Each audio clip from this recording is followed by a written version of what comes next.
শাহবাগ থানার শিক্ষার্থী মানিক হত্যা মামলায় সাবেক আইসিটি প্রতিমন্ত্রী জুনায়েদ আহমেদ পলকের ৩ দিনের রিমান্ড মঞ্জুর করেছেন আদালত। সোমবার সকালে তাকে ঢাকার সিএমএম আদালতে তোলা হয়।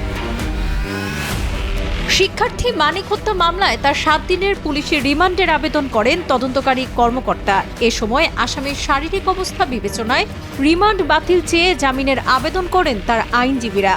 এদিকে জামিনের বিরোধিতা করে রিমান্ডের পক্ষে যুক্তি স্থাপন করেন পাবলিক প্রসিকিউটর। হাসিনার অন্যতম সহযোগী সাবেক অবৈধ মন্ত্রী জুনায়েদ আহমেদ পলক, তাকে আজকে একটি শাহবাগ থানার একটি হত্যা মামলায় বিজ্ঞ আদালতে উপস্থাপন করে তদন্ত কর্মকর্তা ৭ দিনের রিমান্ড প্রার্থনা করেন। তিনি এই মামলার এজাহার নামী আসামি। এই মামলার এজাহারে তার বিষয়টা স্পষ্টভাবে উল্লেখ করা থাকার কারণে এবং ঘটনার সঙ্গে জড়িত থাকার কারণে তদন্তকারী কর্মকর্তা আজকে তাকে আরও অধিকতর জিজ্ঞাসাবাদ করার জন্য ৭ দিনের রিমান্ড প্রার্থনা করেন। মাননীয় আদালত তার পক্ষে আইনজীবী ছিল, আইনজীবীরা রিমান্ড বাতিল জামিনে প্রার্থনা করেন। বিজ্ঞ আদালত উভয় পক্ষে শুনানির পর তার বিরুদ্ধে ৩ দিনের রিমান্ড মঞ্জুর করেন এবং তাকে তদন্তকারী কর্মকর্তা হেফাজতে প্রদান করেন।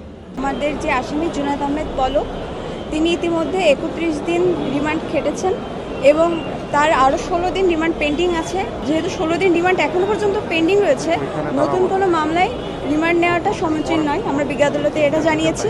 রিমান্ডে থাকা অবস্থায় তিনি শারীরিকভাবে মারাত্মক অসুস্থ হয়ে যাওয়ার কারণে তাকে ঢাকা মেডিকেলে ভর্তি করা হয় এবং সেখানে ভর্তি করায় আসলে বিভিন্ন রিপোর্ট আসে। সেই রিপোর্টে উঠে আসে যে তার ডায়াবেটিস লেভেল অনেক আপ, তার নিউমোনিয়ার একটি স্পট রয়েছে বডিতে। আর এখন যেহেতু ঠান্ডা পড়ছে সেহেতু এটা তার জন্য অনেক অ্যালার্মিং। L4 এবং L5 স্পাইনে তার সমস্যা আছে, সেহেতু তিনি লো কোমোটা আসলে ইউজ করতে পারবেন না, তার যেহেতু এই মেরুদণ্ডের সমস্যা। এই কারণে তো আমরা বিজ্ঞ আদালতে তার এই শারীরিক সমস্যাগুলো তুলে ধরেছি এবং তাকে জেল গেটে জিজ্ঞাসাবাদের জন্য বিজ্ঞ আদালতে প্রার্থনা করেছি। উভয় পক্ষের শুনানি শেষে তদন্তের স্বার্থে তাকে ৩ দিনের রিমান্ডে নেয়ার আদেশ দেন ঢাকার মেট্রোপলিটন ম্যাজিস্ট্রেট মোহাম্মদ শেফাতুল্লাহর আদালত। পরে একই আদালতে পল্টন থানার যুবদল নেতা শামীম হত্যা মামলায় সাবেক সচিব শাহ কামালকে ২ দিনের রিমান্ড মঞ্জুর করা হয়।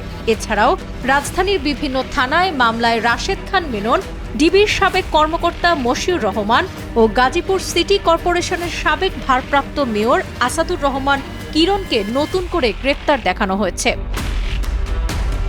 শেখ ফরিদের পাঠানো তথ্যচিত্রে ডেস্ক রিপোর্ট, সাবরিনা কাজী, কালের কণ্ঠ।